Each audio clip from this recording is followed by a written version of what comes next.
Dungeon Beast Masters of Paternia. My name is Goon Daddy. I'll be your DM, your Dungeon Master, your Daddy Master, your Dungeon Daddy, your GMMC, and I will be the god of the world that we are in. But I can't play in this fantastical world I've created all by myself, so I need to bring in my wonderful cast.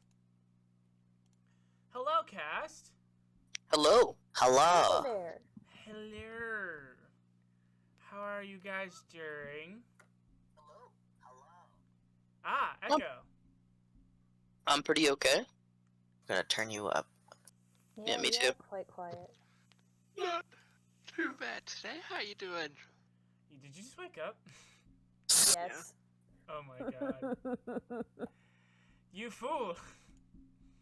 Yeah, about 5 minutes ago, Cool. he got into bed. Okay. Well, I guess. Well, first let's talk about the Pixie Mart. Anyone else want to do the Pixie Mart spiel, or do I have to do it every time? Nope, can't bring myself to. You don't want to? No. Nobody else wants to do the Pixie Mart spiel? No. Okay. Anyway, Pixie Mart is your one-stop shop to send our awesome adventurers random items, ranging anywhere from common to artifact. I mean, within reason. They'll be delivered via magical pixie system to our awesome peoples, and stuff like that. Yes, use that link that Ocean just put in the chat to donate to the Pixie Mart. The proceeds will, the money will be distributed evenly amongst all of us. If you just want to support me, this is my channel, and you're probably a fan of mine, most likely. I don't know. That's kind of okay. I get it. That was kind of conceited. But anyway, if you want to just support me, you can sub. I'm gonna You're okay, dude. Let's move on. Shield goon money. Yes. Okay. Let's. Okay. Whew. It's time for character questions to learn about the guys and the girl. So today's character question comes from Dan Aykroyd of Ghostbusters fame. Dan Aykroyd asks, what is your favorite drink to order at the bar when you sneak out and your parents don't know that you're out drinking at bars? So that's an awesome question, Dan Aykroyd. Thank you so much for giving me that question for the cast. David is going to go first. He just takes straight shots of gin. Nothing added, because he thinks it's a manliness. He thinks every time people drink, it is solely a manliness contest, and he's out to win. And so that's what David gets when he goes out drinking. So, guys, I'm pretty sure Goon is being sponsored by Dan Aykroyd's Crystal Skull Vodka, so everyone has to say Crystal Skull Vodka. No, I was you know what? We'll go behind the bit when we're not recording. But go on. Do your character questions. Blue enjoys a good White Russian. White Russian. Does he get a mustache when he drinks a White Russian? No. Okay. Depends on how heavy the cream, I suppose. I suppose, yeah. Milk mustache. Can just take a nice ale. You know, nice beer. Pop open a brewski. Brewskis. Cold ones for the boys. Skortch, Howle? Skorch's would be a strawberry sunrise. Nice and fruity, lots of tequila. And yes, that is a Ruby reference. Cool. I haven't actually watched Ruby. You should. It's pretty good. It's pretty good. The animation's janky, especially in the first few seasons. Watch season. Rest in peace, Montague. Wait, so you can watch like the newer seasons and still understand it? I did. I would watch some. I'd get Window to show you some like fight scenes. Okay, stuff, I might probably end up accidentally rambling at some point about some of the characters, and then just watch. Oh, she's absolutely already done that. I just couldn't. What I did. I couldn't handle the beginning animation and just kind of it's so jank, but the newer ones were like, I'm like, wow, this actually looks like an actual show, and I am loving it. Yeah, Ken's favorite Ruby character is Yang. There's an additional character question for you. Oh, wow. Ooh. Okay. Ruby. Yeah, I wanted to base some of her fire stuff off of Yang. Word. So I'm remembering correctly. Ruby's the show that launched Rooster Teeth's Yes. series production. Okay. All right. So I do believe the only person who's left to answer the character question is Howle. Yeah, so take like fruity sweet drinks and make it as fancy as humanly possible, and you get something like what Howle would want to drink. He wants it to be interesting and new every time. Is Howle is Howle a cocktail snob? It's not necessarily that he's a snob, it's just that he doesn't like doing the same thing twice if he doesn't have to, and when it comes to like trying new alcohols, he'll just like go all out, try different mixes and stuff. Okay. If he's gonna sneak out and go and get something, he's gonna make it interesting. He's the look at the menu and go, oh, I haven't had that one yet, I'll take it. He's Pretty much. the house special trier. Suppose when Ken's feeling fancy, he'll take some Henny. I'm like that with soup. Yeah. Nice. Okay. Are you ready for this super dope filler episode? Oh, fuck yeah. I am out of the box. Yes, it's good. It's definitely a filler episode. We did have a more or less a climactic battle last time. This is gonna be more or less filler, and it's gonna be fun. It's gonna be fun and fancy free, baby. So let's get into it. We'll start the episode. We'll start the episode with everyone loading back into Awatu, the turtle blimp.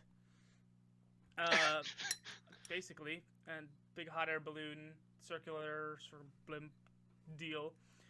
David goes in, no question. Malachite's kind of ushering everyone in, and Blue, you get stopped right before you board by your mom, who has taken her high elven form and is wearing her shimmer collar. Oh, hey, what's up?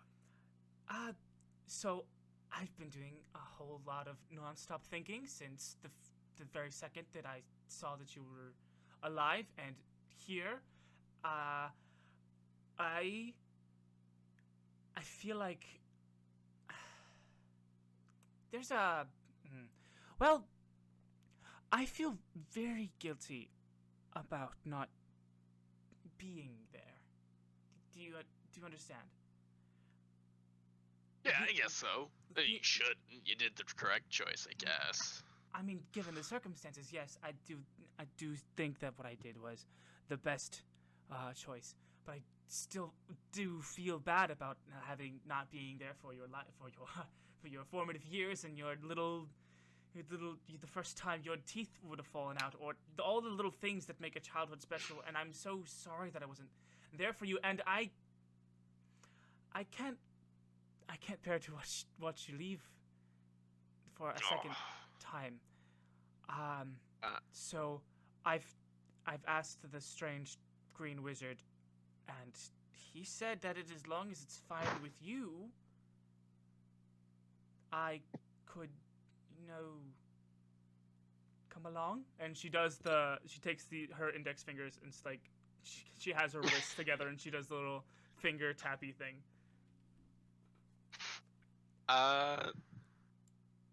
What do you say? The road trip with your mom and your family? It's 100% up to you. I don't want to push boundaries or anything. I understand that it's really strange. You probably have a mother figure already, and I could be encroaching. I am so sorry. Just In the middle of her talking, Blue is going to hug her and say, yeah, you can come along. It'll probably be quite a lot of fun. Oh, all right. Oh, okay. Let me just. She whistles, and a few kobolds come with her bags, and she takes up bags in both arms and just kind of hoists them up with big elbows, and she's like, "All right, let's go." And everyone files into Awatu the dragon blimp. Malachite's at the helm. Let me just lay out the layout of the place for you once again. The helm is where the head is. It's above the mouth where you guys have just entered. There's the main area that has the large record player table, and the circular couch that surrounds it in kind of a pit situation. And then there's the ladder up to the observation deck, which is right above the record player table. And then, of course, surrounding the table and the common area are all of your individual rooms. It's late at night. You guys are gonna be flying through the night to get to your next destination. But is there anything else you guys do before you go to bed? I suppose Ken is probably on the top deck, kind of meditating.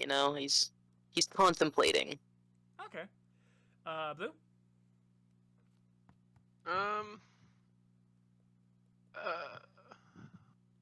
Yeah, I'm gonna show my mom now around the ship, showing her where all the rooms are and everything. And... Okay. Yeah, so you're giving her a tour. Go ahead and roleplay this for me. I'll be your mom again. So over here is the helm. It's right above the entrance where we just came in. Yeah. Okay. Down over here is a nice little area you can stand outside. We've had many heart-to-heart conversations out here. Over here are the bedrooms. That one's Howle's. That one's Windows. That one is Ken, who was the turtle guy. And Skortch and Howle are the Jadasi twins. I don't know if you remember them. Oh, I remember them. I don't think I caught either of their names, but that's good to know. Skortch and Howle, where are you currently? I am talking with the strange green wizard about our heading. Okay, so you watched as Blue led his mom past the helm. Howle, where are you? I want to say that Howle's playing with Artosh. Where? Just kind of on the deck. I mean, because yeah, probably throwing the boomerang and having Artosh catch it. Like in the air. Yeah. That's so cute. Why did I think of that? Ah! Ken's just on the deck meditating, watching this shit. And then, every so often, above your head, you'll hear, and then, some kind of growl, and then bounds right past Ken, and Ken gets smacked across the face with Artosh's tail. As it bounds, Howle was never meant to deal damage with that boomerang. It was meant for playtime. I love this. So Blue, you're showing your mom around, and you finally get to your own room, and so where will I be sleeping? I noticed that that David doesn't have a room, because Malachite has a room, and so David sleeps on the couch, and I think that would just be weird if I slept on the couch with David, and I don't know. Don't sleep on the couch with David. Okay. I mean, I wouldn't be sleeping with him. I'd just be sleeping on a different section of the very large circular couch. Liable to get stuck to the couch, if you know what I mean. Oh. Interesting turn of phrase. You know what? I'll just maybe I should ask Skortch if I could bunk with her. She seems to be the only other girl. I don't want to intrude on anyone, but I think it might be good bonding time for you too. She's quite of a hothead, so she might like you a little bit. All right. So not that she's stupid. She's very smart, but well, you'll see. Oh, all right. Ask her about Dandy Jack. That'll get her. Oh no. Oh. If you want an interesting subject matter to talk about, ask her about that cat. Nope, noted. On a side note, don't ask Malachite, or not Malachite. Yeah, Malachite. Sorry. I mean, either one. Malachite about Dandy Jack. Oh. Or David, or anyone else actually, but just mention it to Skortch and you'll see. David's like, wait, what are you talking about? Nothing. All right. Jiro heads to the bridge, the helm, the bridge, the cockpit, and she like climbs up the ladder, and meets with you, Skortch, and with Malachite. And so we're gonna be following the coastline this way for about tonight, tomorrow, and tomorrow night, and we'll probably end up getting to Gordia sometime tomorrow night. Oh, hello. Hey, Jiro. Hi. Thank you so much for allowing me to board with you so that I could hang out with my son. It's very nice of you. Oh, no problem. It's fine. What brings you to the hall, the bridge? You want me to show you the bells and whistles? No. I came to talk to Skortch, if you don't mind. Oh, talk to me. Well, you're the only other girl on the ship. So, I was wondering if I could room with you, if that one isn't an intrusion. Yeah, no, I'd ask Howle too. We kind of share our living space. Oh, okay. It's totally fine with me, and I'm sure he'll be cool with it too. Oh, all right. Yeah. Do you? So, I don't want to like intrude on anyone's like space. So I'll just, I'll hang out with you until you're ready to show me where I can put my, my things. I'll be in the common area. I don't want to be a bother. I'm sorry. I'm just don't want to overstep nothing. Oh no, he's just showing me where we're going. Where are we going? Oh, we're going to Gordia. Gordia. I've never been to Gordia. I've only lived in Kent. Well, should be fun for everyone. Very tropical. Beaches, umbrellas, palm trees, deadly volcanoes. You know, tropical things. It sounds like fun. It does indeed. So let's cut back up to the observation deck with Ken and Howle and Artosh. Yeah, the Artosh with boomerang in mouth climbs back onto the observation deck, passing Ken really quickly, slapping him across the face with his tail again. Well, I know it's out of love and everything, but like I'm kind of trying to have a moment. Meow. You sure? I think he likes you. No, I get that, and don't get me wrong, he's very cute. He's an adorable cat dragon. But I'm kind of trying to talk to my own at the moment. Oh, I didn't realize you needed to meditate to do that. I don't really, but it's more of a formality. Set the 5 intelligence. I don't really. It's just a formality. Yeah, sorry. I use big words that I don't actually know what they mean. Just repeating what your dad said.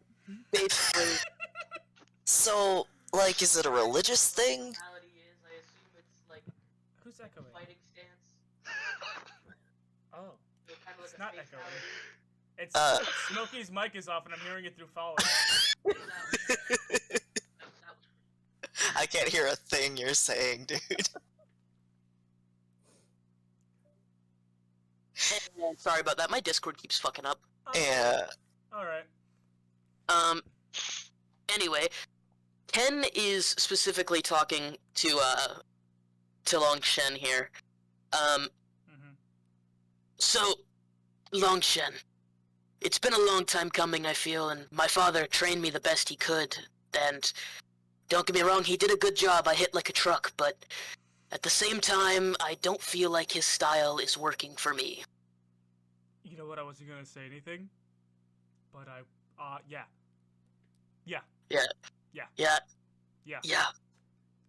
And yo, you like had me out a whole lot yesterday, and I normally would be super down to talk to you about your growth and the betterment of yourself, and like the way and the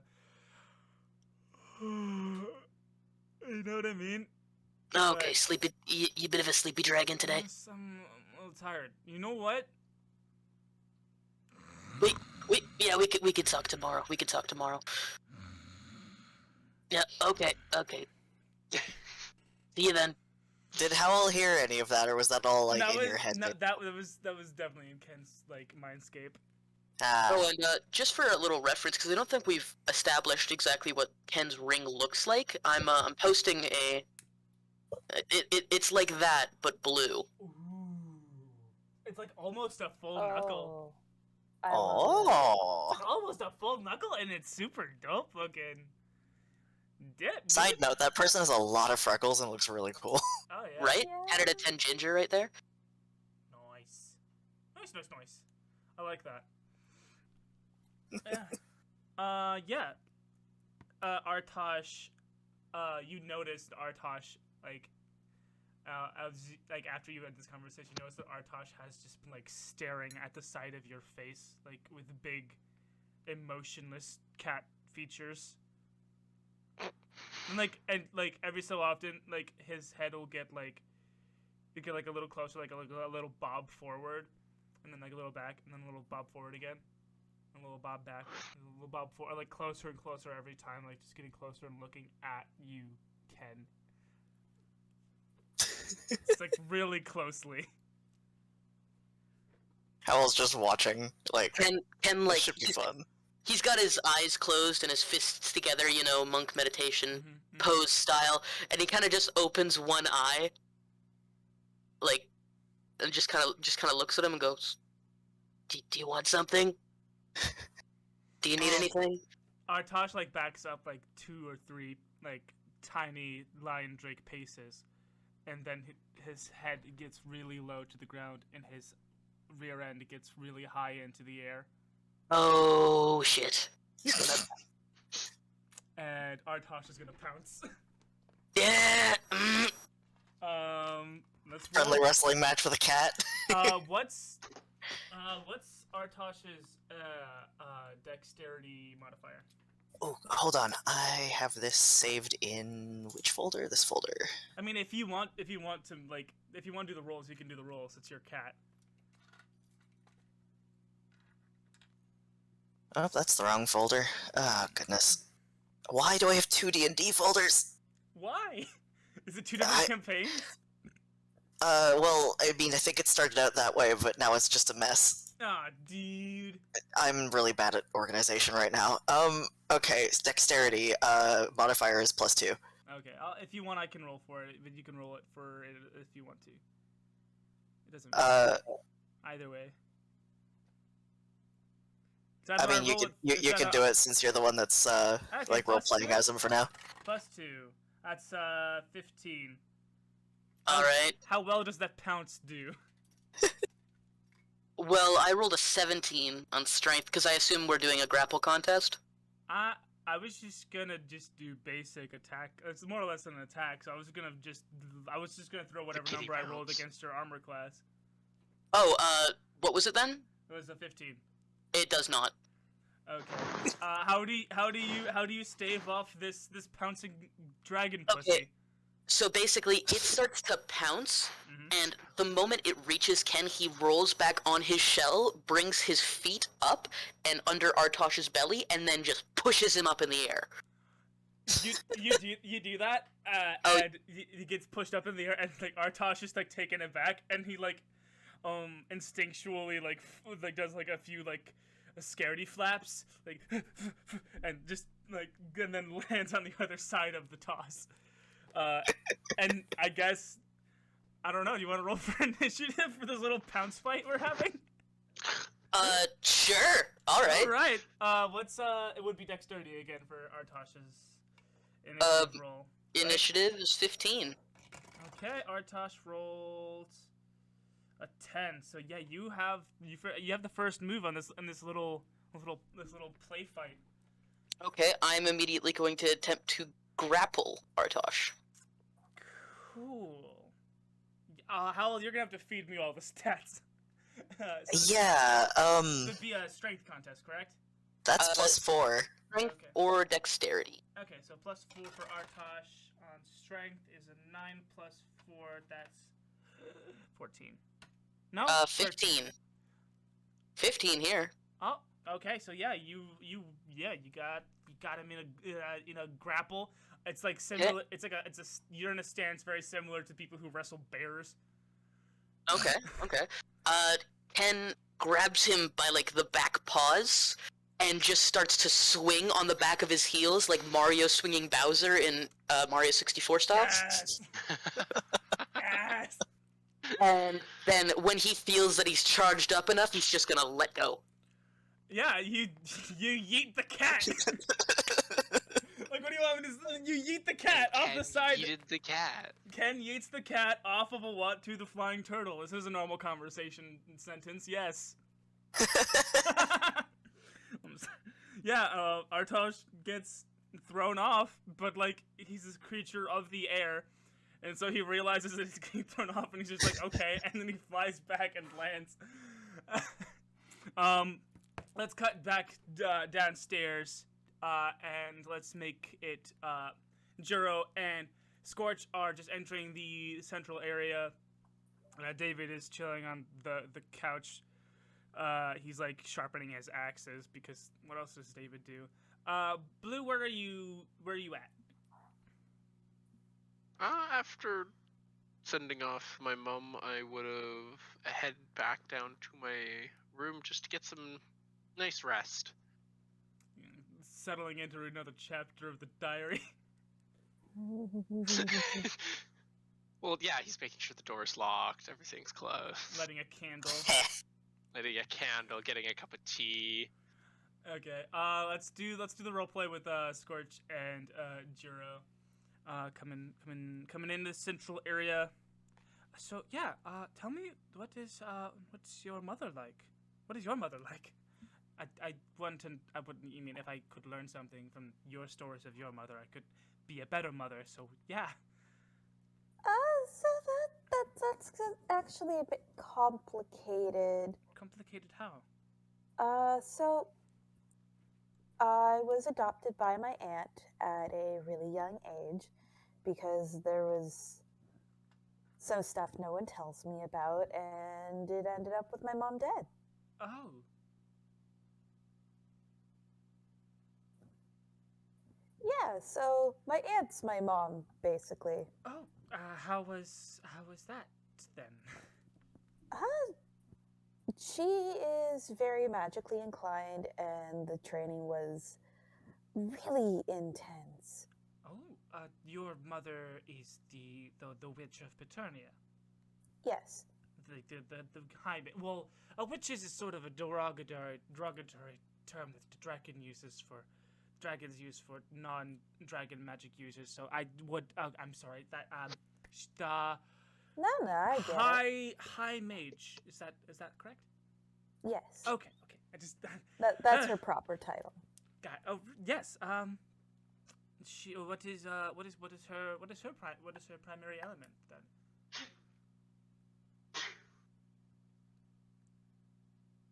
Shit, I don't remember. It's fire. Oh, right, okay. Remember from the ceremony? She yes. Gotcha. I was blanking so hard. Yeah. My magic takes after her. We're both fire. Oh, that's lovely. Oh, that's yeah. That's your father. How's your uncle? Which one? What do you mean, which one? I mean, I suppose you can have multiple uncles. Your dad figure. I still have two. Oh, well, it's strange to hear that because the polyamory is common in some dragon cultures, not necessarily the blue dragon culture. I know the black dragons have a very polyamorous deal going on, and green dragons also have a very polyamorous deal going on. I've never heard of humanoids, elves, or humans, or anyone. I mean, except for gnomes. I think I might have heard a gnome talking about his several polyamory with a humanoid society. That's interesting. Tell me about your dads. Well, King David's very enthusiastic. He cares about Paternia a lot, and he takes his duty very seriously. And his husband Tiberius definitely helps keep him in line a bit. So Tiberius did. Tiberius, the elf. I'm picturing it. Oh my god. Oh. Are you familiar with Tiberius? Well, you know Blue, right? Yes. My son. Well. Oh. Well, Tiberius is his father. Well, I know he adopted him. No, not adopted. I slept with him. Against my father's wishes, I slept with that wolfman. Oh, there is so many puzzle pieces falling into place right now. And David goes, "What? Wait, hold on a second. Wait. My headphones came out. I'm sorry. Hold on." Yeah, so did David's. Yeah. No, there's not like an iPod. There's not like an iPod. There's no like iPod in this world. But like David was like in a trance, sharpening his axes until he hears. Like he's like, wait, what?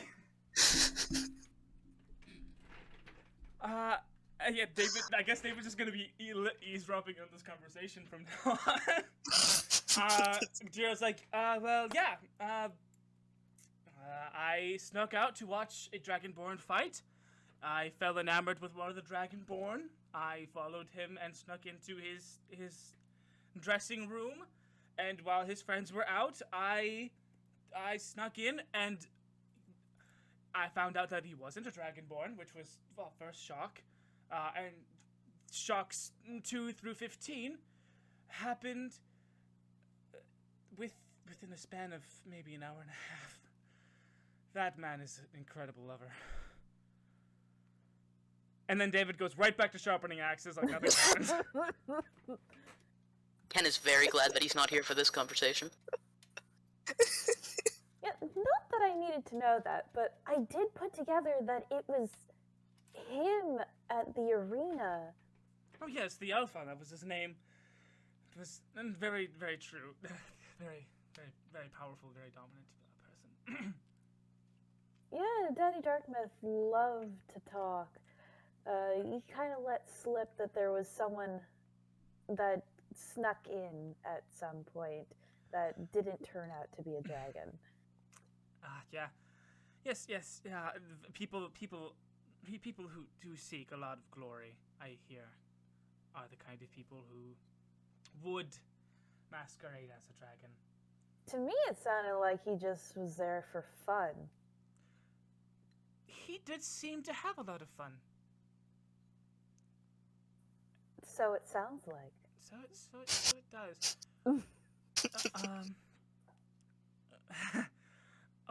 She gets this like 1,000-mile stare, and you can tell by looking into her eyes that she is just in that moment, just reliving that whole magical evening. It was more like an hour and a half. So how about that room? Let's show you to my room. Oh yes, yes, absolutely. Yeah. Okay. So I guess I mean we can cut to Blue reading from the diary, or we could get back to the top, the observatory. Those are basically the two threads that I'm playing with right now. We can have Blue reading that journal, right? Yeah. So, okay, so Blue, candle lit, shades drawn, door locked, blanket pulled overhead. Putting on it. No. There's no blanket overhead. This is him sitting straight up in his chair with the cup of tea and the. flipping through the putting pages. on his best Malachite voice. Oh, And you it's- have to do that. I can't send you the diary. Oh, okay. No, just you Wait. got it. That's why you did Paste the the best snippet. Malachite voice. You just read your diary like normal. Okay. What? Maybe I should do a Blue impression, an impression of Blue doing an impression of Malachite. Yes. No, God. Yes. There's too many layers to this onion now. Okay. Wait, first I have to get into Blue. I know, No, thank no, you no, very no. much. You will No, not. no, no, no, no. The more layers, the better. No. This is glorious. No. Okay, this is my Blue voice. Now I have to pretend like I'm pretending to be Malachite. And Malachite to me sounds like a little wizard man, and I'm gonna bring my voice up here. Day 235, timeline B. Every day I send Ken into the spring to look. Every day a new watery passage to look through. And every day he comes up empty. So finding and talking to the spirits has been slow. Unlike my plans for Longshan's new and improved dragon form. I'm especially proud to find the fine details on the head. Once I get the spirit's consent, it will inhabit the robotic frame and gain some integral bonuses. Oh, Ken has just came up with a handful of dead spring fish. They're wonderfully delicious because they grow in the sacred spring, especially the way that Ken prepares them with his medicinal spice knowledge. But even I have a limit to my patience when well fed. And with that, Blue starts to doze off, I suppose, as the hours grow later into the night, and everyone everywhere clamors to their various sleeping chambers and goes to sleep.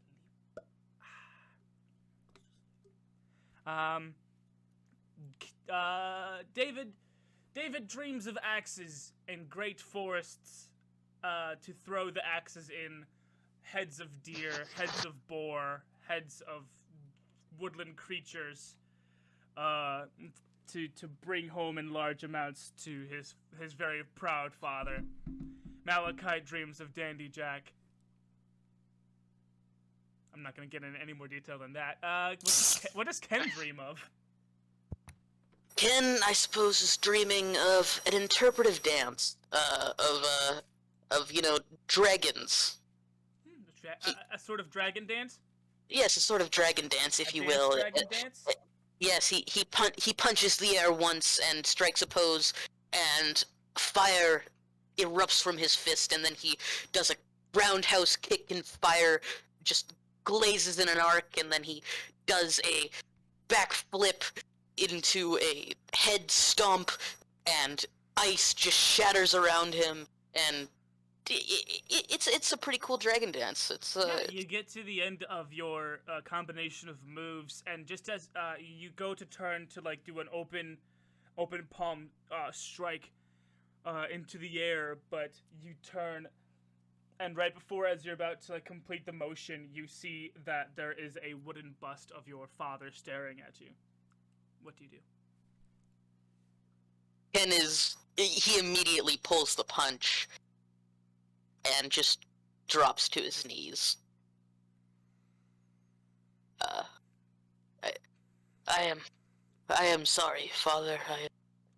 I have turned my back on the way of the crashing wave, but I do believe this will help me in my journey far more than your style could. I could not perfect it, but perhaps a style of my own. A little more fitting. One with more beatdowns and, you know me, Father. Ken, you open your eyes from this in dream prayer, and you look up and notice that there's not one wooden dummy bust of your father, but you are now surrounded by them. All staring at you. You are displeased. I understand. Whatever you need to do, You're welcome to do it. My son, it is not what I need to do, but what you need to do within your own mind, says one of the dummies, and it kind of like waddles up to you in a kind of wooden fashion and kind of gets up in your face. Within your own mind! Right now, your biggest enemy is yourself. We've talked about this before, Father. It's kind of a losing battle. And here I stand still, in your way. What are you going to do about it, big guy? Father, you know all right. And Ken does a quick kip up, and in the middle of his kip up, he drop kicks. The one dummy? Yep. Yeah, the one dummy gets knocked off into this kind of vaguely misty mountain resemblant void of your dreamscape, and splinters into various chunks. And you see the other dummies of your father all like jumping and bouncing joyously in a kind of stretch and squeeze cartoonish way that you would see. Anyone else watch VeggieTales growing up? It's kind of like Yes. Yes. Yep. Unfortunately. and they're all going, Perfect. yes, very good, yes, very good, yes, yes, yes, keep going, son, keep beating me up. Not when you say it like that, Father. It makes me feel guilty. Lick my balls, son. Okay, and he's gonna. He starts with a kind of a running start and starts to curve around and jumps into the air and just roundhouse kicks one of the dummies.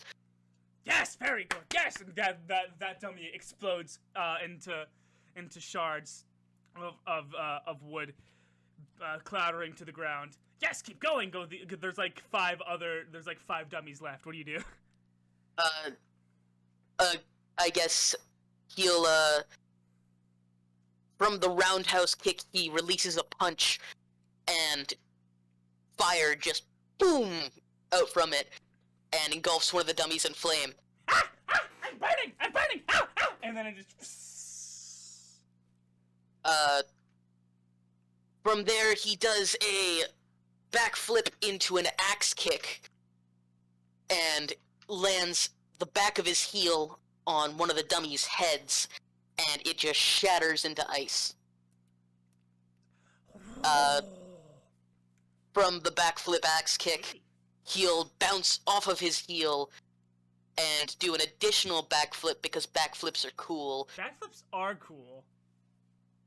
And land right in the middle and survey how many dummies are around him. I do think there are only 3 left. Are they perhaps directly in front? Why not? It's your dream. Okay, they're directly in front, so Ken kind of wells up a little bit and just spews out of his mouth a breath of acid. And the dummies are soaked and they begin to melt. We are so proud of you, son. Oh, I need to talk to a therapist about this shit. You cry one singular dream tear, and it lands on the ground out in front of you, and the tear is joined by other pools of water that all start to pool around your feet. You will look around to see that the remnants of your father's dummies are all adding to this pool at your feet, and it starts to rise. The water level starts to rise, and it starts to almost...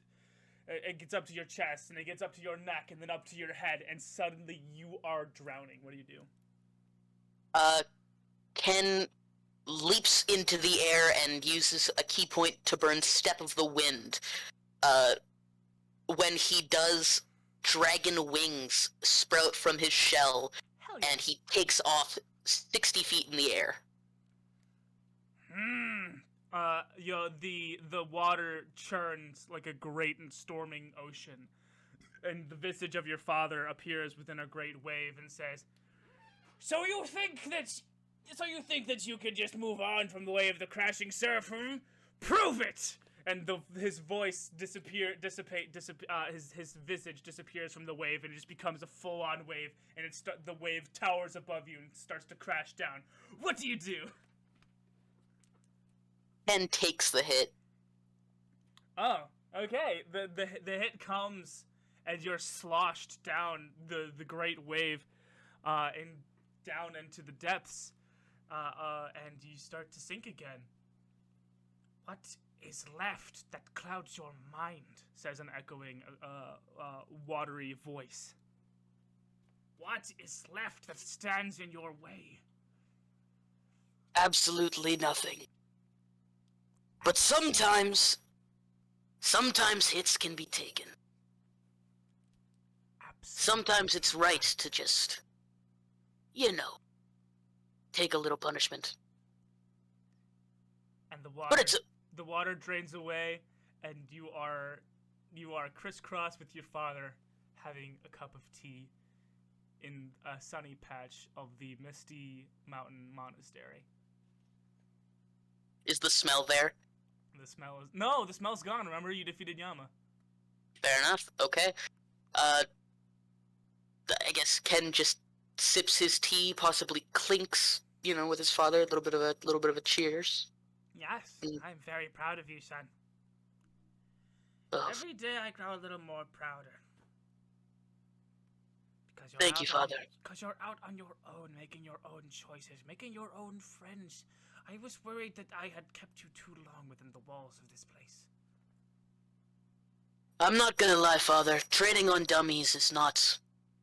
It's not a real life thing, Other people hit back, and sometimes you have to take the hit. This is true. And, it's just the thing about life is you're going to get hit, and if you don't learn to take it, well, then you're just gonna die. Sometimes you gotta take it on the shell, you know what I mean? Right. Absolutely right. And we pan away, up into the sky, and we watch the father and son have a drink. And we move from Ken's room over to... which room is Skortch and Howle staying in tonight? Is it Skortch's room or is it Howle's room? And by extension, where is Jiro also? Because she's bunking with you guys. I feel like because Jiro is bunking with Skortch, that Howle would be just staying in his own room. Howle, is that good for you? He's in the washroom. Oh, okay. So, yeah, let's just go. Yeah, the camera goes into Skorch's room. We see Jiro on a makeshift little travel cot in the corner, fast asleep, and the camera goes over to Skorch's sleeping head, and we pan in to Skorch's dream. Skorch opens her eyes to the sight of darkness. It consumes her vision and shrouded her surroundings. A light appeared and floats towards her. A light appears and it floats towards... Sorry, tense is weird when I'm reading something else. Until it enters your chest, Skorch. You feel a red-hot heat just in the center of your being. And it starts to proliferate through your chest cavity and your limbs. You can feel the warmth spread all around you, gradually getting stronger. It keeps getting hotter until it starts to feel painful. What do you do?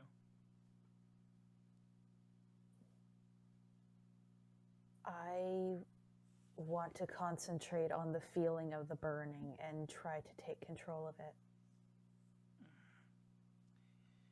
Yeah, from the place in your sternum where the heat, the light entered, there starts to form bright orange red cracks, like the shifting of magma. And the cracks, the crack-like motif starts to spread across your body as the fire itself starts to rage and really, really fucking sting inside your chest. What do you do?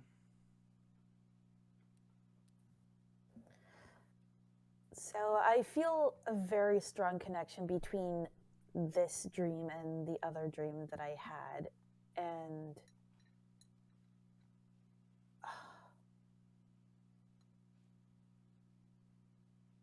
fuck, words are hard.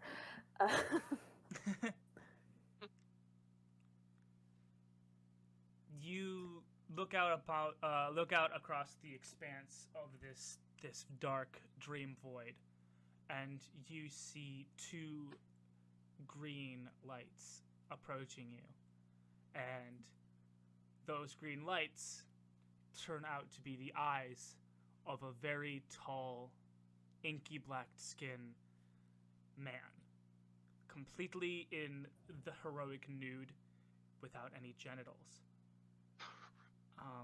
The head of this man has thick octopus arm tendrils to act like long dreadlocks. Well, locks. Dreadlocks is a kind of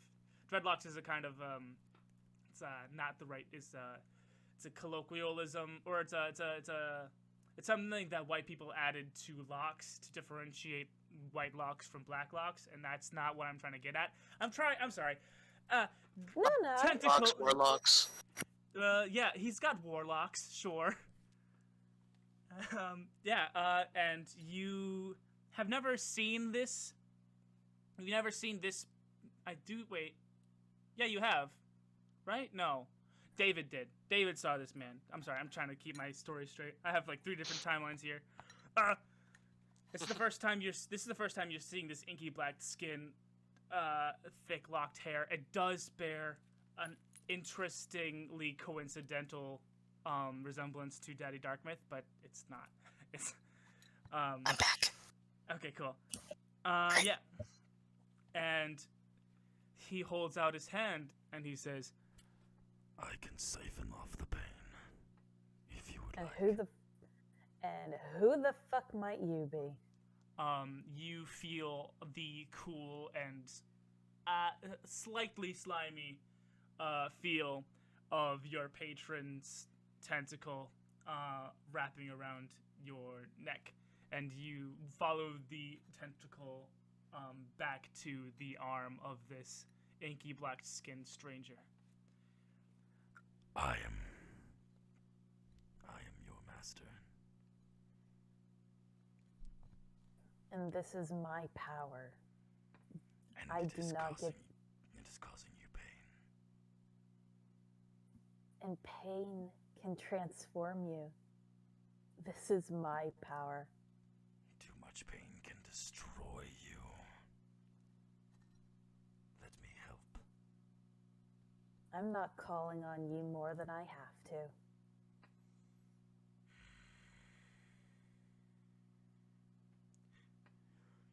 You are fast approaching a power that you will not be able to control, young one. I've waited so long to escape, and you have the power to free me, and I am not going to let this chance slip away. If you're trapped, then you're there for a reason. And you shook my hand for another reason. And there's still a deal that needs to be fulfilled. And I'm trying to help you. Help me. This deal was struck on my terms. You're not going to manipulate this. Very well. Burn. And his tentacle retracts from your neck and back to his body, and he starts to step away, and your feet catch fire, and your legs catch fire, and your torso catches fire, and your limbs, and your hair, and your face, and you are entirely now a being of fire. What do you do?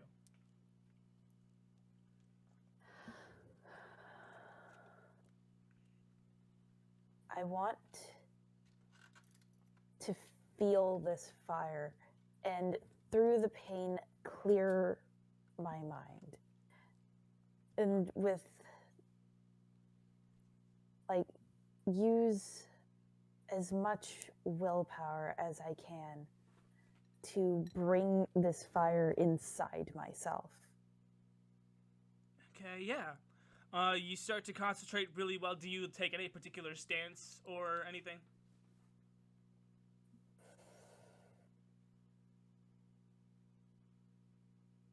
Okay, so I'm thinking of a thing and just like holding my arms out and bringing them together as I try to condense the energy, and as my fingers touch, just all the energy rushes inside me. Okay, yeah. So you start off in this like almost Christ-like open-armed position, right?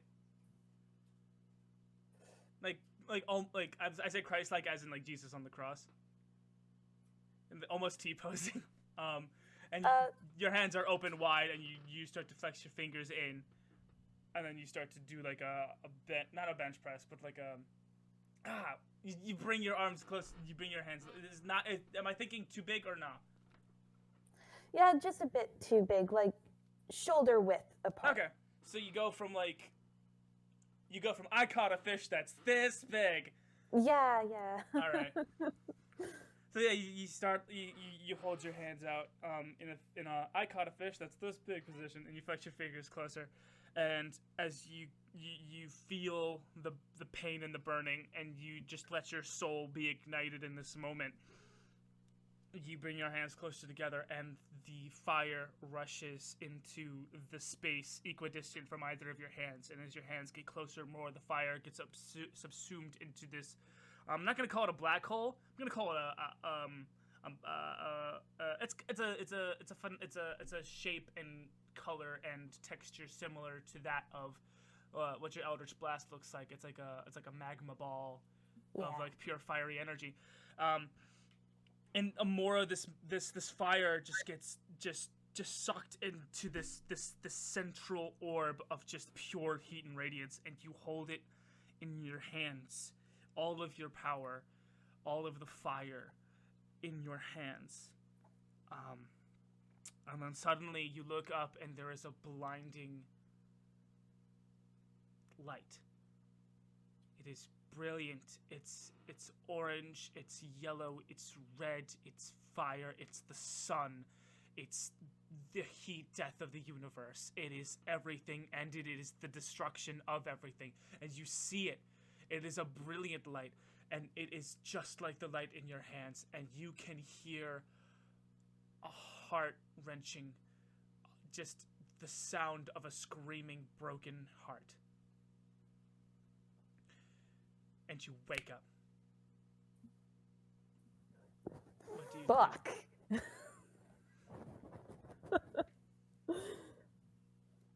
That was intense. Are you saying this out loud to a sleeping Jiro? In a whispered voice. I don't want to so you're wake not trying her to up. wake her up? Okay. Yeah. You wake up in a steamy, cold sweat because you're sweating, but you're also really warm, and so the steam is evaporating. The sweat is evaporating. So it's not technically it's not a cold sweat. It's a steamy sweat, really. Waking up in a steamy sweat. Yeah. And you know what? We're just gonna pan right through the wall to Howle's room. Howle, I assume you're like underneath Artosh on your bed. Oh, probably. Yeah. Let's go into Howle's dreamscape. Howle, I'm gonna say you have a book in your hand. It's a book about the basic elements of the universe, the basic magical elements, and how they relate to their basic physical elements of the universe. And you are climbing up what appears to be an infinite staircase. While reading this book. Exercise and reading goes hand in hand like that.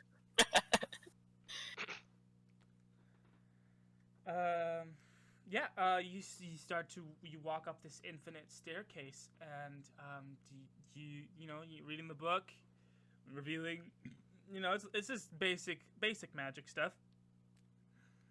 And you look up past your book, and you see you see like a vision like through the mist of the streamscape, of a very large entity, sitting in a very large chair just beyond just beyond the stairs. If you could possibly get up all of the infinite stairs, perhaps you could reach them. Ah, dreams. Basically, yeah, that's it. What do you do? Well, becoming curious about this and wondering what the heck is up, I imagine Howle would start to... I mean, I know he can't fly for real, but I feel like he does it a lot in dreams. Right, because he has like the power to levitate. So, I know that whenever I like swim in like the summertime, and I swim a lot in the summertime, I'll find myself like having the ability to float because my body is more, like in my dreams, I'll like my body will have like the ability to float my dreams because like my body's like used to having that floaty feeling. So yeah, I get it. You can fly in your dreams because you float in real life. I get it. Yeah. I didn't put those two things together. Interesting. Anyway. Yeah. So in relation to the floating and the stairs and the big man in the chair, what do you do? Yeah, just kind of try to float towards the random person in the chair because I'm intrigued. Yeah. Where did you come from? I didn't notice you a minute ago. He can't hear you. You look down the stairs, and stepping out of a cloud of black mist is the same inky black-skinned man with the quote-unquote warlocks as we've trademarked them here. He has one of his tentacles wrapped around your ankle, and he walks up the stairs towards you. Oh, what, am I not performing enough for you? Now you have to invade my dreams again? I've always been here. I just let myself be known this time. Yeah, what for? What have I done wrong? Nothing. Nothing. I just find this dream amusing. You're longing. I'm longing. For knowledge. Always. For your father. Why do you say that? Because I know this feeling. Not for my father, but for my kind. I've been separated from them for a long, long time. And I wish to be reunited with them. But I cannot, as I am stuck where you found me with your sister, lo, those many months ago. And based on previous conversations with you, I feel like there might be a good reason for that. Who's to say? Well, I'm not here to judge at the moment. I could help you find him. Your help comes with a cost, doesn't it? Just my freedom. Just Well, promise. I've already agreed to that, so you wouldn't be getting anything new. Yes, it's more of a recapitulation of the terms. You just need to remember to ask me for things. I'm not sure I want to change the terms or renew them in some way. What kind of help are you offering? Power, knowledge, all of the things I offered you before. I'm just reminding you of the opportunity that you have in me.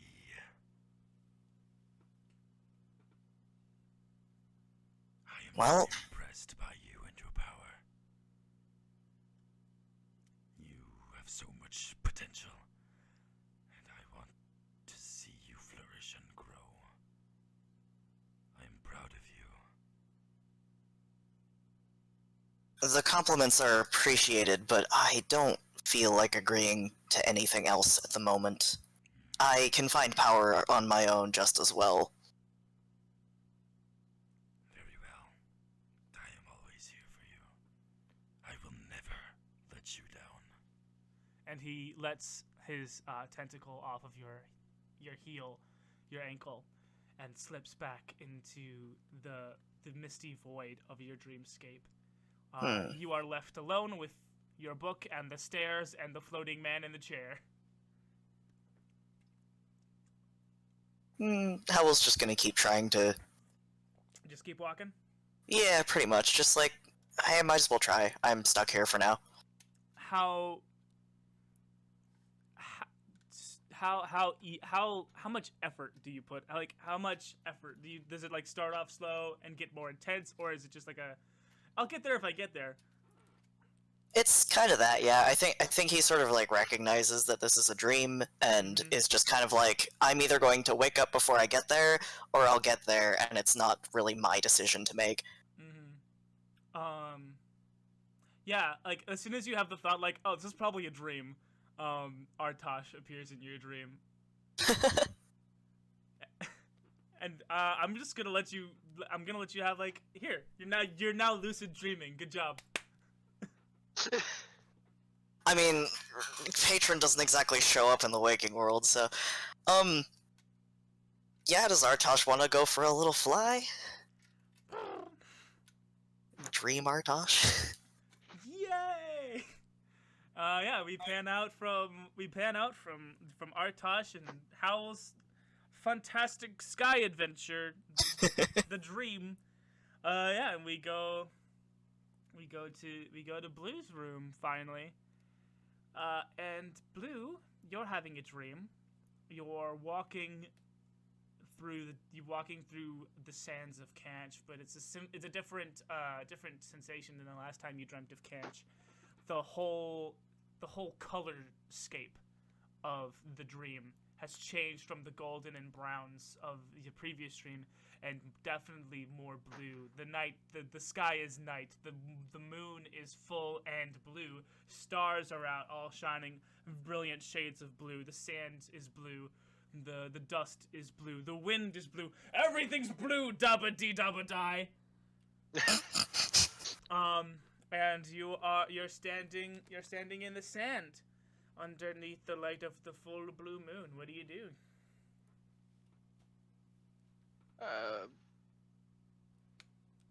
Just gonna continue to lie there, looking at the moon, taking in the peace that is surrounding him right now. Yeah, the few moments he has. Good, relaxing nice little dream there. Nice dream about the moon. Nice Shortly before his attention once again gets drawn away from the serenity that surrounds him. After a few minutes, he's going to start thinking again of where they're going next, who they're going to have to fight to get what they need. What is he going to do with his mom? All the things that worry him in his life are going to flood back into his brain. Oh, good. Now that he's had a moment of peace, he's had a realization that he hasn't thought of any of these things he used to think of. So you're like on your back in the sand, having yourself a little worry party in your own Pretty dream. much. Yeah. Yeah. Your mind is filled with your worries and your worries and your insecurities and your just your concern for your family and their confusing history and parentage. And you raise one of your hands to your face to wipe sand from it and from your eyes, and you rub the bridge of your nose to like get the sand crusties out of your eyes, and you realize that your claws are enormous and your hand's really big, and like your signet ring looks like it's been like stretched way the heck out, and like your arm is like also really big, and also your shoulders are like really far away from where your head is. And you like crane your neck, which you now realize is insanely long. And you get up on all fours, and you are a full-blooded blue dragon. What the hell? He's just gonna kind of like stumble around a bit in the sand. Yeah, you stumble around. You like you stumble around. You like trip over your own massive feet, and you flop face first into the sand. And you see the elf form of your mother. Oh, sweetie, it's so nice to meet you. What are you doing here? I came to look for my lost dragon son. Oh, how disappointed I would have been if you had been anything other than this form. No. What the? And what did you do to me? She takes off her shimmer necklace, and she goes into her blue dragon form. I've done nothing but find you, my son, my long lost dragon son. I'm so proud to see you. Look how big your wings are, man. Dude, your uncle has a run for he's got to run for his money, for enforcer of the dragon clans. You are a magnificent young dragon. Will you just be quiet? You're not my mother. She's back on the ship. What do you? No. I remember pushing you out my hoo-ha. That you're my boy. What is going on here? I am not a full-blooded dragon like you think. Huh? And a cloud of sand obscures your vision, and you're now standing in an entirely blue forest, in front of a very large direwolf. And the direwolf says, "Of course you're not a dragon. You're a wolf, just like me, son." And you look down at your paws, and oh my god, you've got paws. And you scratch behind your pointy wolf ears, and oh my god, you have pointy dog ears and fleas apparently. Scratches himself real quick. No, I'm neither. I am not a wolf either. Don't be silly, son. It's time to go hunt foxes. Come on. No. Just listen to me. I'm not a wolf. I'm not a dragon either. I am Blu Moon. I know Prince of Paternia, with one of the many princes of Paternia. Now newfound. I'm not. Why is it so hard to think here?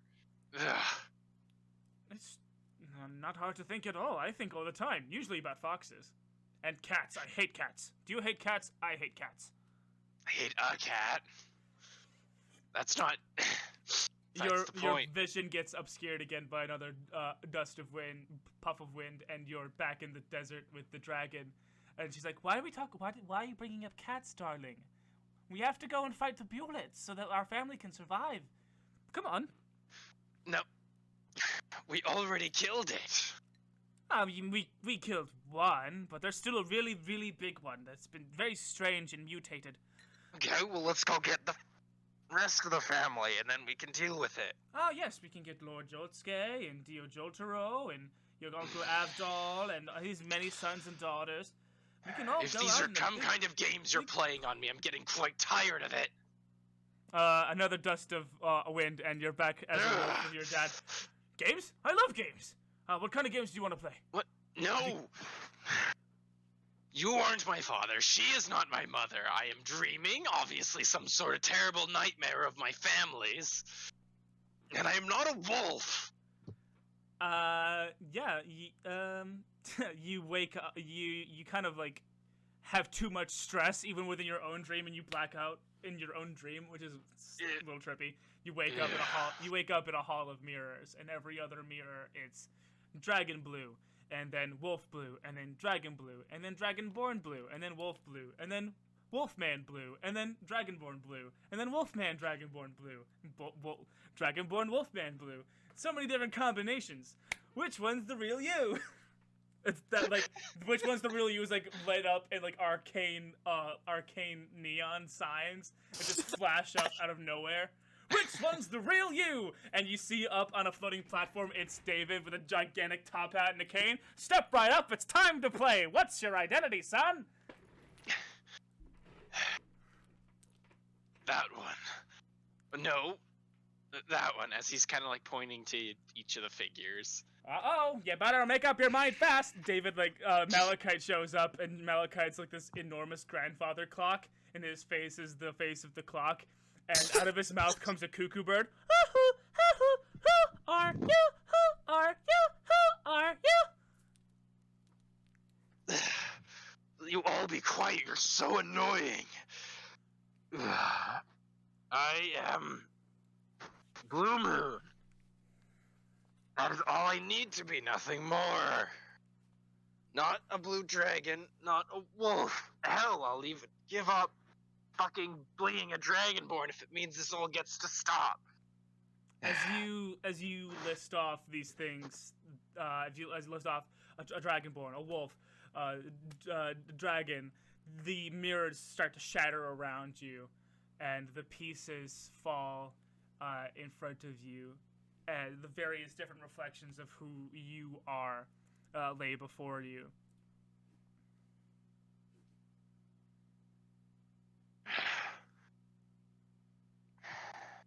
That's a pretty wild puzzle you got there, brother. David is very different from the carnival barker David that you just saw.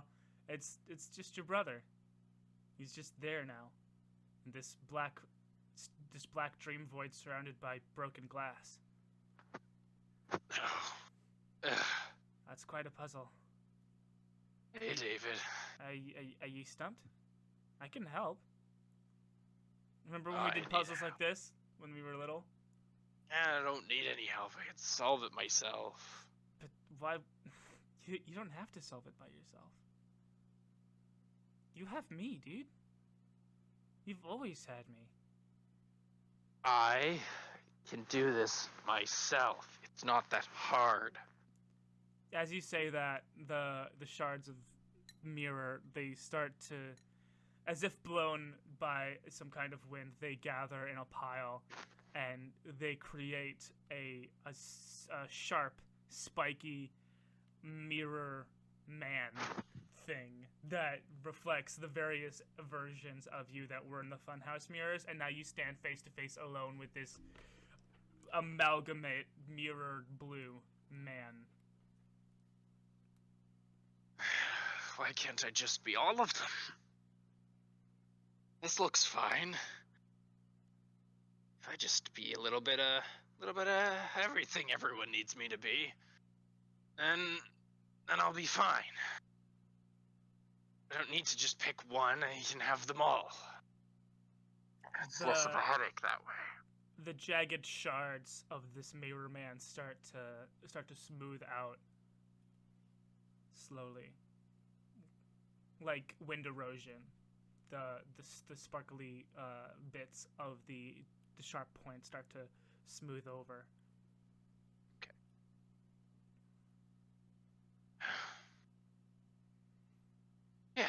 Yeah, that looks good. That looks normal. Okay, I think I'm quite done here. Me or whoever else is here. I want to get out.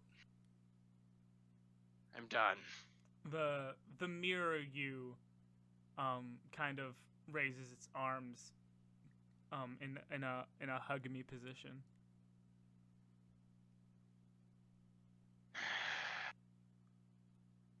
Fine. As I walk over to it and begrudgingly and lightly hug it. You hug it, and it doesn't feel like a cold glass amalgate man. It feels like a person. It feels like your brother, and it is. And David says, I don't care who you are. You're my brother. And he reaches into his collar and he pulls out the half necklace that you gave him, you gave him when during that Jyden that you guys broke into the toy store. You still have it. Why wouldn't I have it, stupid? I'm an idealized version of your brother here in your dreamscape. And he slaps you across the face. You're right. How stupid am I? You're pretty dumb. And he reaches into his shirt and pulls out his heart. Yay! Happy dream ending. Yeah. How does we pan out of we like pull out of Blue's mind? How is Blue sleeping? Well, he finished reading the book, so he's currently sleeping on his chair in his In room his with the chair. door locked, and it's Got just it. wrapped up in a blanket.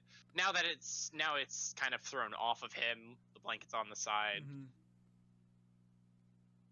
He's still clenching the book tightly. That's nice. And he seems a lot more peaceful now. Ah, very good. That's nice. Okay. Morning comes. Oh, Fallon will be right back. Okay, cool. Morning comes and David is up and at 'em because the couch is not really that comfortable, so he always wakes up early-ish, and starts to cook. To the dismay of literally everyone, because David's not that good of a cook. Ken, you wake up to the smell of awful breakfast. What do you do?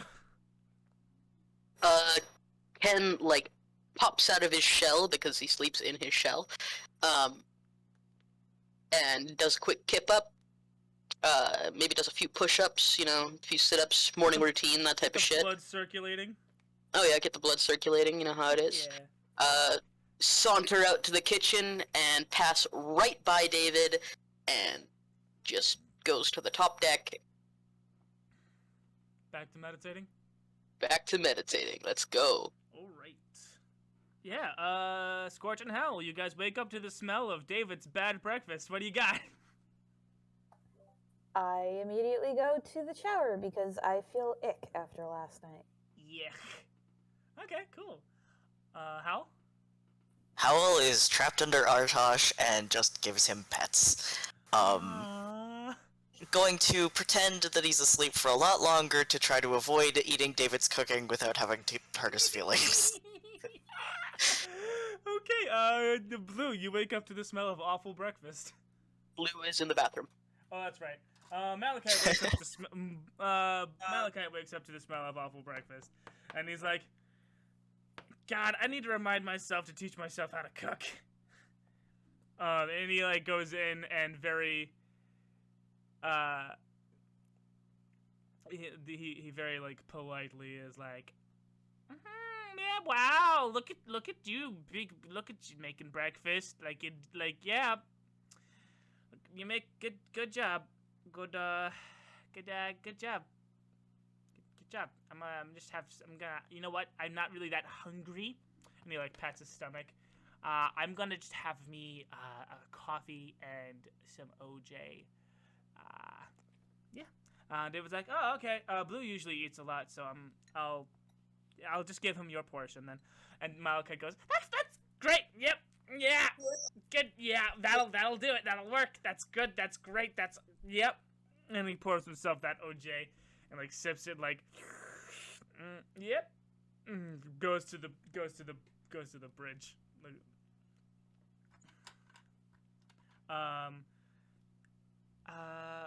Ken, you are meditating in the observation deck above the central room.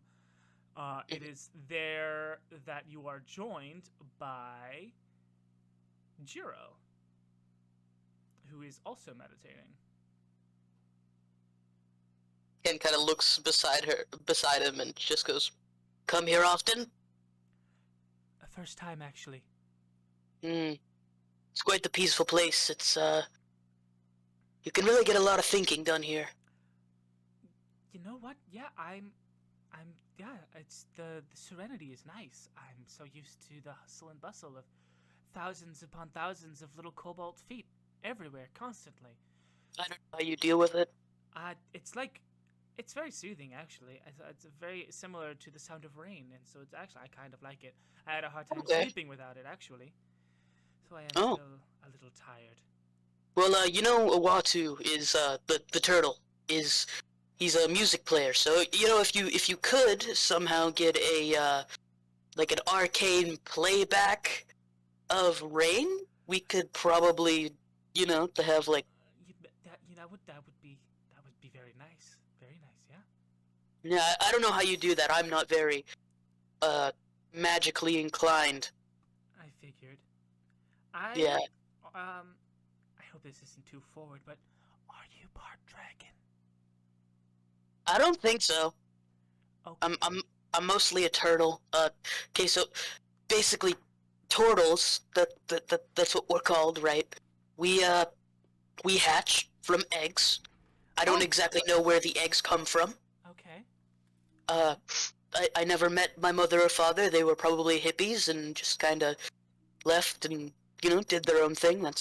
That's their business. But my father kind of just picked me up, and now I'm here. Your father is. Oh, Master Coral. He is the sensei, I suppose, at the dojo of the Misty Mountains. I've heard. I hear it's a very nice place. It's quite beautiful. It had heard, a very. I heard that it smelled a lot. It did for a while, but we killed the guy who was causing the smell. Basically, it was this big ass ogre, right? And he was farting into the steam vents and the pools, and yeah, it was terrible. Nasty. It was terrible for a while, but it smells really nice now. Before I left, I actually took a bunch of herbs and wrapped them in a big bunch of cheesecloth, and put it in the pools, and now it kind of smells like lavender in there. That sounds like it. Oh, that sounds. I asked that if you were part dragon before because I couldn't help but feel a lot of draconic energy off of you yesterday. I didn't really talk to you yesterday when you were meditating because I didn't want to bug you, but I saw your little kerfuffle with the lion drake, and I could have sworn that I saw some fierceness in your stance and your standing. I wonder if you wouldn't. It was a little rusty. I could show you some pointers on true dragon stance. If you would. I really appreciate that. I'm kind of adapting my own style. That's an important step for any person in the martial arts journey. But yeah, absolutely. If you want to give me a few pointers. Yeah, we can start with some. I'm gonna have to translate a whole lot of these moves to this crude bipedal form, but I could show you. It's kind of like a slow. It's like a slow meditative movement, almost like a dance, thing. That some older dragons do to help with blood circulation and stuff. I could show you some of those moves, and perhaps I could help you on your journey. That would be very helpful, and I think afterwards I'll go fix David's cooking because I can smell it from up here. Oh please, would you please do that? Maybe I should just do that before. I avoided the kitchen because it smelled so bad.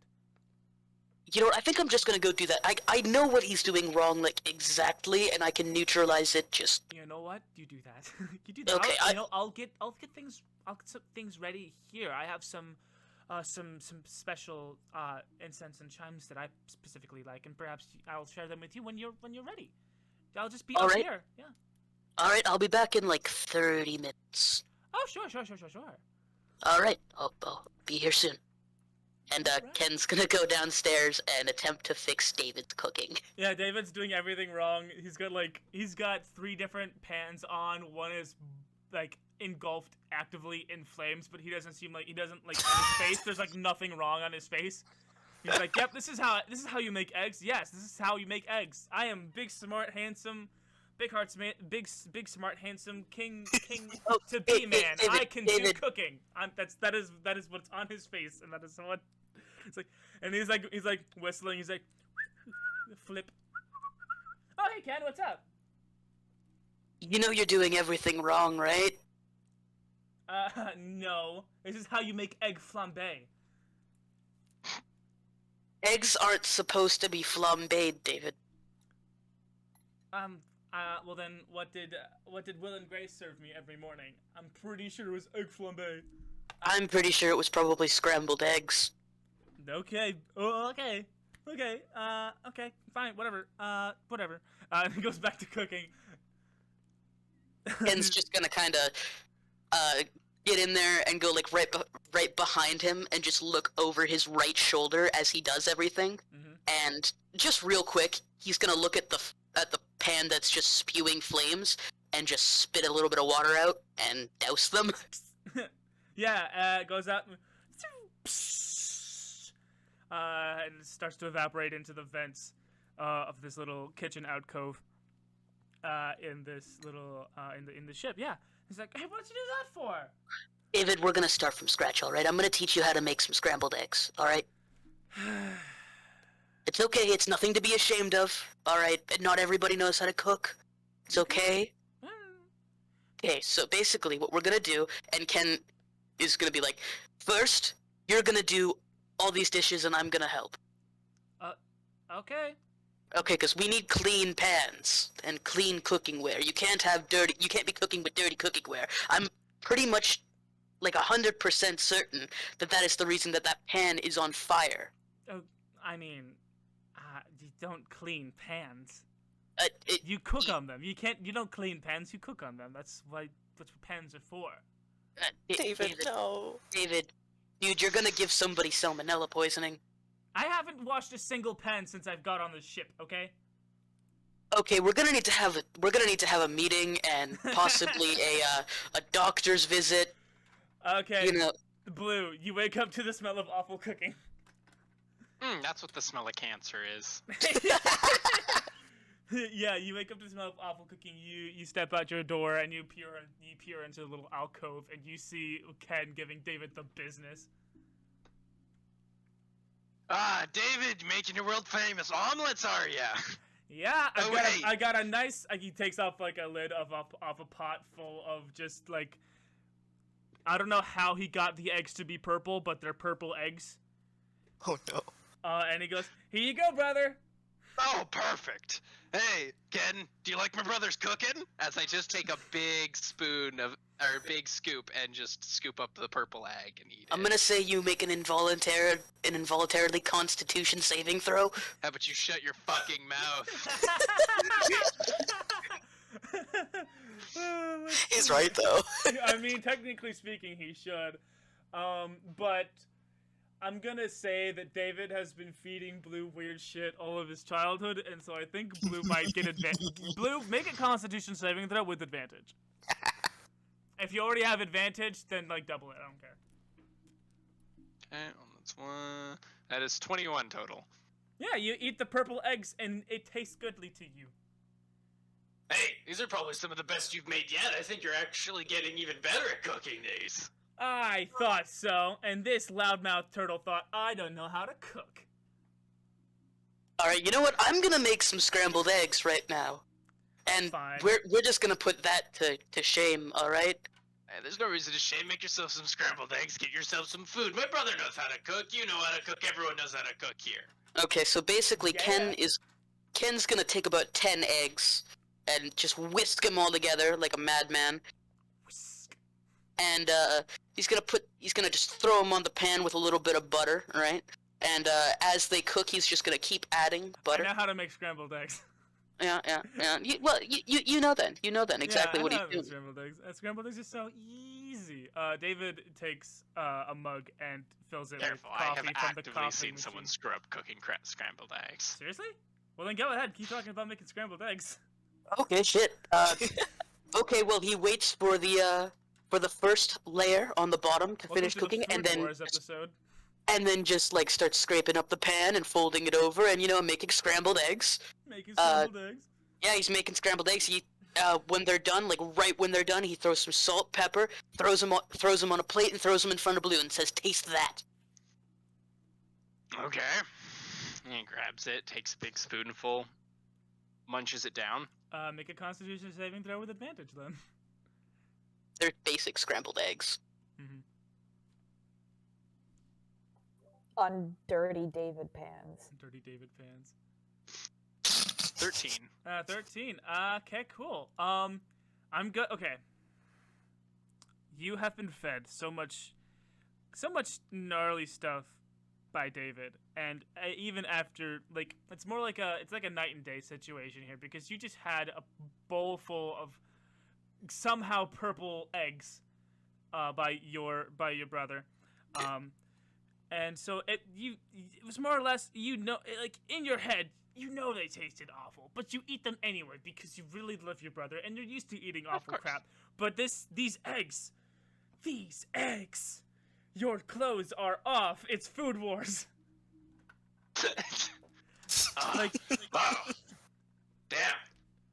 Ken, why are you naked? All you do up there, huh? Blue, you're naked.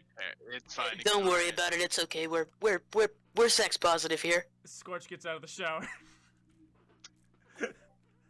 Sorry to interrupt, and I just go to my room. You want some eggs? In a minute, I need clothes, unlike you two. I'm wearing clothes. Ken looks down. Shit! And Dave was like, I wasn't gonna say anything because I don't know nothing about turtle culture. David, you should totally try these eggs. They're not better than yours, but like... Fine, and he takes a fork full of eggs. He doesn't taste. He's like, he eats them, and then he goes and takes it. He goes and tastes like a little bit of the leftovers from the bowl from his weird purple eggs, and he eats it. These taste exactly the same. I don't know what you're talking about. I'm just gonna. Cookie sucks. I want you to genuinely know I have someone, like, as a friend who, like, actively is just David right now. It tastes exactly the same. Like, I don't know what you're talking exactly, about. Like, he All can right, have the I'm gonna worst go food grab a and the towel best and food, wrap it you're around like, my yeah, I guess these waist. are about the same. Right on. Ken goes and grabs a towel and wraps it around his waist so that none of the bits are showing, and then just gets to work on cooking some bacon, toast, sausages. It's time for breakfast. Da, da, da, da. Awesome. Yeah, David pours Malachite a cup of coffee and takes the cup of coffee to Malachite, and then he goes and does everyone have everyone definitely has like a designated mug. What does everyone's mug look like? David's mug is the gift shop mug from the castle gift shop, so it's got like the tri-crown crest on it, and so that's David's mug. What does Ken's mug look like? It's not so much a mug as it is a wooden cup, and it holds chai tea. It's a simple wooden cup. Yep. So Very- it's very kind of much like, it's basically a bowl, like a shallow bowl actually. Okay. He just takes it in two hands and sips it. What does Blue's mug look like? It's got the words reading mug on it. Ah, okay. Got the words. It's just got the words reading mug on it, and if you look at the inside bottom of the mug, it says reading mug, and then underneath it says of Malachite's diary. Oh, that's awesome. Yeah. Howle, Artosh is finally up and doing stretchy, yawny cat stretches out of your room into the main area. And As Howle starts to smell the scent of normal food, he slowly starts to creep out of his room. Wonderful. All right. Yeah. What does Howle's mug look like? So I'm imagining that Malachite probably got the mugs for everybody, right? Well, he more or less like. When you guys boarded the Turtle Awatu, a lot of your stuff was teleported from your room to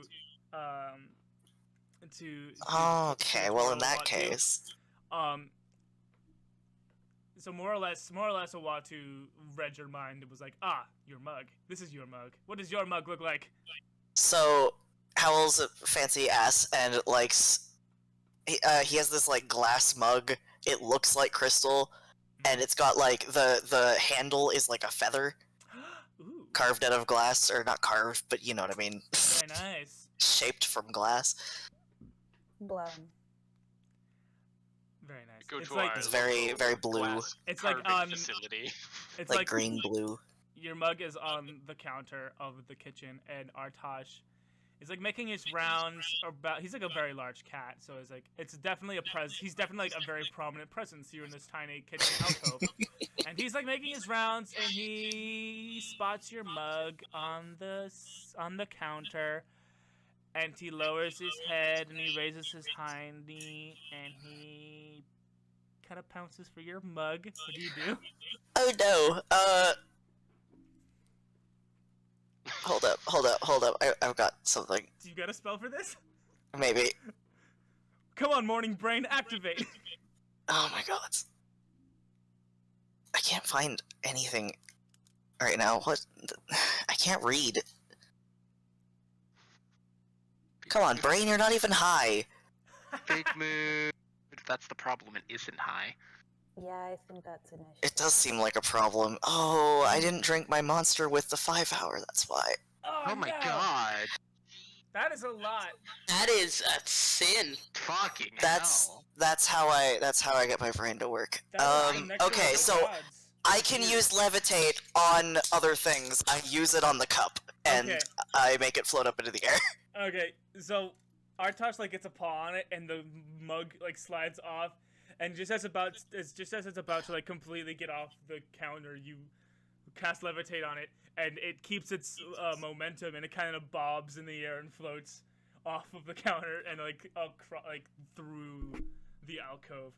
And Artosh starts to paw at it while it's in the air, and David sees this and he's like, "Oh!" and he grabs the mug and pours you a cup of Joe. Thanks, David. I think it's fair to say that Skortch, you're now getting to the kitchen. Yeah, she's more metal. Her mug is also blown glass, but it is the shape of a beholder head with one of the eye stalks as the mug handle.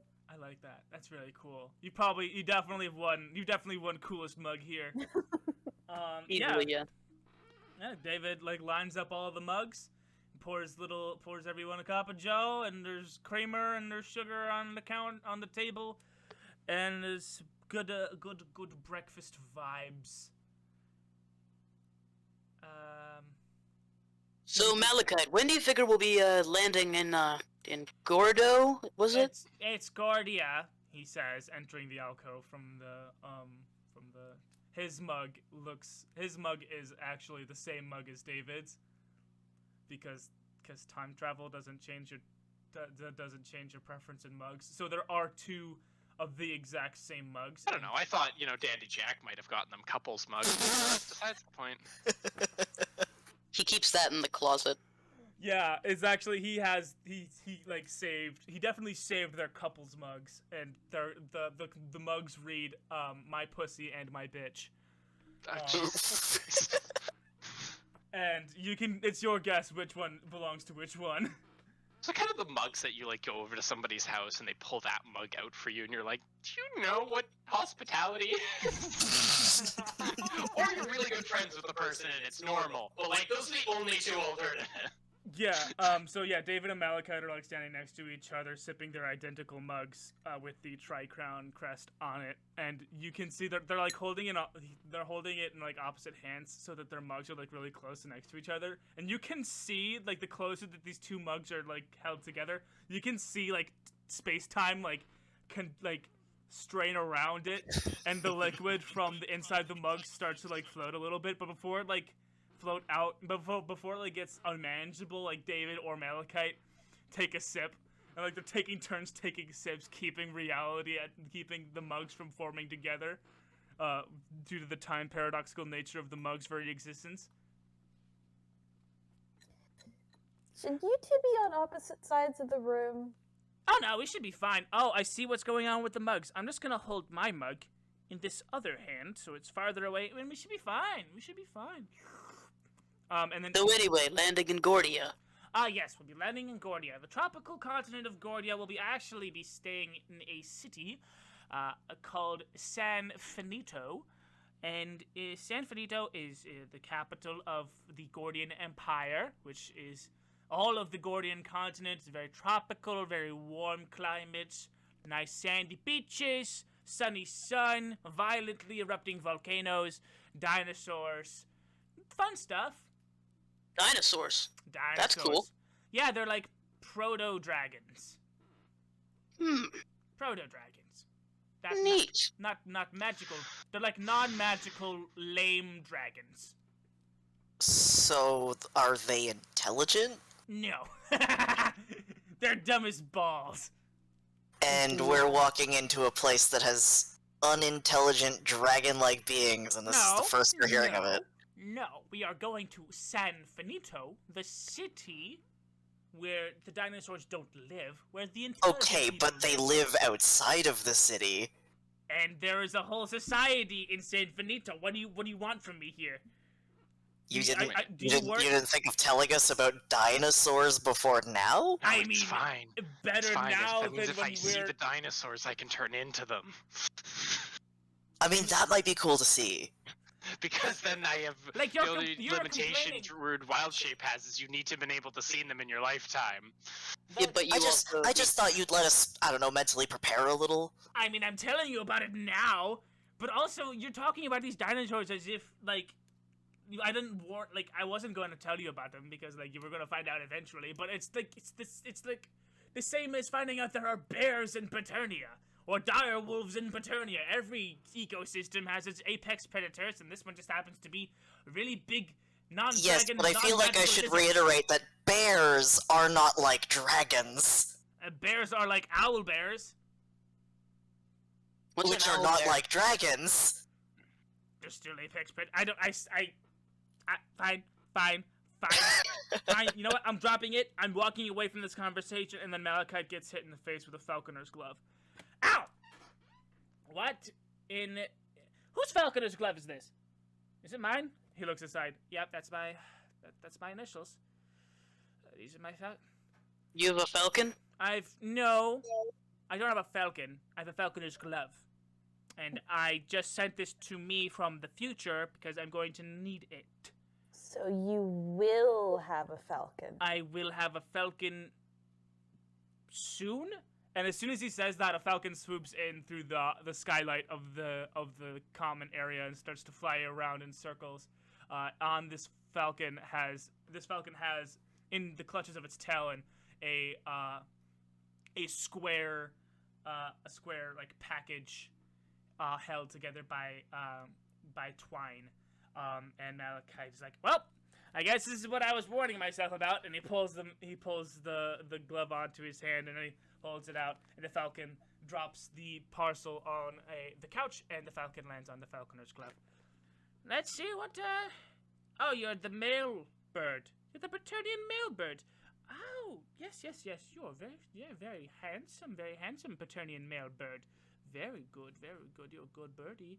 Very good birdie, yes. You're a good bird. Very good bird. Let's see what you brought for us. And then... I kind of have a bird in one hand. Anyone else want to look at this package? I can barely read. Somebody else do it. Okay, I'll go grab the package. Oh yeah, you undo the twine, you open the box, and it's actually not like it's like a wooden box, and it has different compartments, like little shelves. And there is a shelf that reads, Flying Turtle, I don't know. And inside that shelf has a bunch. There are like a small stack of envelopes. It's mail time. Oh, how nice. So I start flipping through the mail and Bill, junk mail. Your aunt, Bill. Oh, Insert hey. every childhood show's mail time episode. Some Paternian kid with cancer, Make-A-Wish Foundation, Bill. Well, you can't pass that one. We left it. I'm gonna toss everything that says Bill at Malachite's face. From Bill's from the future! Oh wait, no, this was from you. Oh, okay. This is the present. Gotcha. Sorry, time is a weird thing for me. He says that as if it's a quirky thing. What are you getting bills from? I have no idea. Well, you might as well open them. They're addressed to you. Okay, yeah, fine. And shh. This is a bill for Play Pussy magazine. I don't have. Listen. I don't know why this is coming to me. I don't have a subscription to Play Pussy magazine. I don't. Sure. Blue has already disappeared and immediately started searching through Malachi's room. Yeah. Okay. To find his pussy bag. Give me an investigation check then. See if you can find his secret hidden stash of Play Pussy magazines. I doubt I will, but you know, we can always try. Oh, that was a saving. Actually, doesn't matter unless I have investigation. No, I don't. Yeah, 14. 14 does not cut it. No, 14 does not cut it. You look, and Malachite actually saw you go into his room, and he's like, "Wait, hold on a second. You can't. Wait, what are you looking? What? Can I make an Arcana check on his room? Arcana? You want to make an Arcana? Oh, wait, has this become a manhunt for his pussy magazines? Yes. Okay, fine. Can Howle help to give advantage? Sure, why not? Let's all make fun of Malachite. It's time. Oh, motherfucker. That's a 7, but you have advantage because Howle said they were giving you the help action. Right, I forgot. So good job. Everyone's streaming into Malachite's room, turning everything over. When suddenly your eye is drawn to a poster that has King David IV, Queen Etheria, and King Tiberius on it in like this kind of triumphant 3 heroes poses, and you see that there's like an illusion spell on it, and you like wipe away in like the you wipe away the effect of the illusion on your mind, and it is 100% a full on it is a straight up like pin-up poster of a tabaxi. Howell just bursts into laughter. Is the mug also there? No, but you see that you see that one of the corners of the poster is like loose. It's not like taped to anything or tacked to anything. Dun dun dun. Listen. I can. You know what? I will not let myself be kink shamed. Yes, I'm into tabaxis. Please, get out of my room. No one's trying to make fun of you. It's just surprising.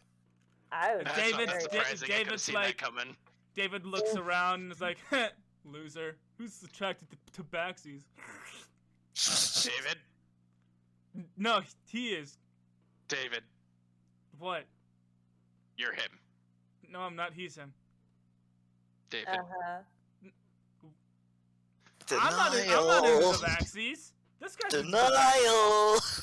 Your taste. David, I don't want to bring this up because I know it's a sensitive topic for you, but if you're gonna go around screwing dryads, the only natural conclusion is you're gonna go and screw a cat at some point. Both Malachite and David go, listen, I was under the effect of a spell. Like in unison, they say that. Wait, I was under the effect of a spell. Spells work. I was charged.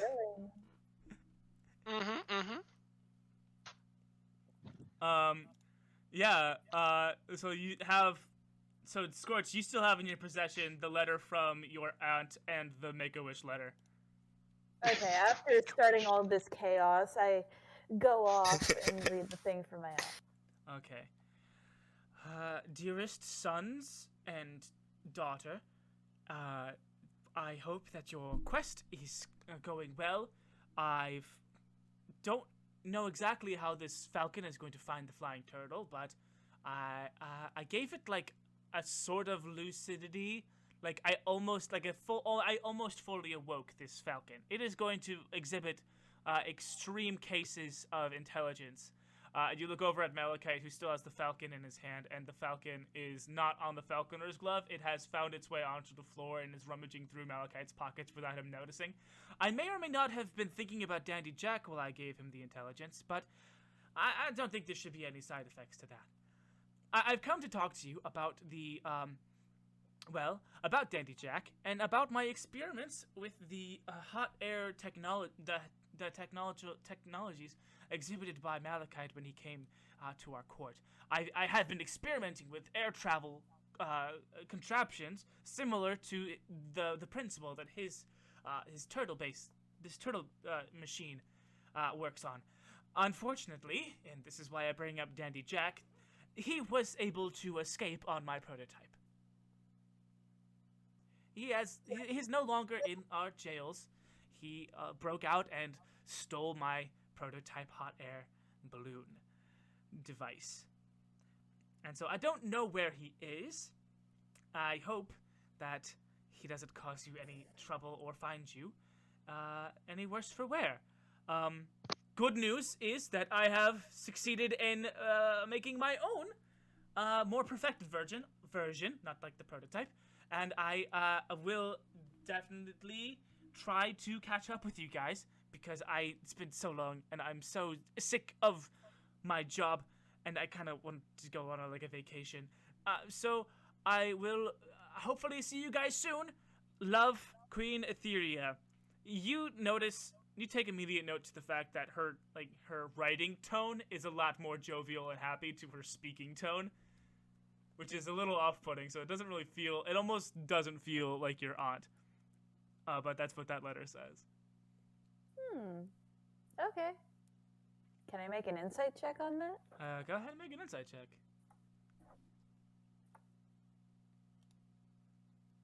Yeah, it's a 9. Yeah, it's a letter, and there's nothing to read into, really. That's a letter from your aunt. She's doing good, doing some tinkering, wants a vacation. Gonna fly somewhere for a vacation. Should be fun. And then it's just the Make-A-Wish letter, but I don't really feel, unless you really want me to improv a whole Make-A-Wish letter. No, I'll set it aside for now. Set it aside. And it doesn't go in the garbage yet. Malachite, you put the letter down on the table, and the camera closes in closer, tighter on this letter, as we hear Malachite suddenly realize that the falcon is pickpocketing him. You feathery fuck! Get away from me! Get away! And the camera tightens on the who the letter is addressed from, and it is none other than Rosenshirt. And that is where we're going to end tonight's session. My name is Goon Daddy, the DM, the man who plays all of the other characters that aren't the following. Playing Skortch, we have the Window Goblin. Hello. Playing Howle, we have Grem the Glitch Gremlin. Yo. Playing Blu Moon, we have Jyden the Android. Heyo. And finally, playing our Teenage Mutant Ninja Turtle, Ken, we have SmokeyDBlaze. That'll be me. And thank you guys so much for watching. If you guys want to continue the conversation, we have a whole Discord. It's a whole lot of fun. Thank you guys so much for watching. I appreciate all of you. You guys are all absolutely wonderful. And as always, who's your daddy? I'm I very don't lost know. at this point on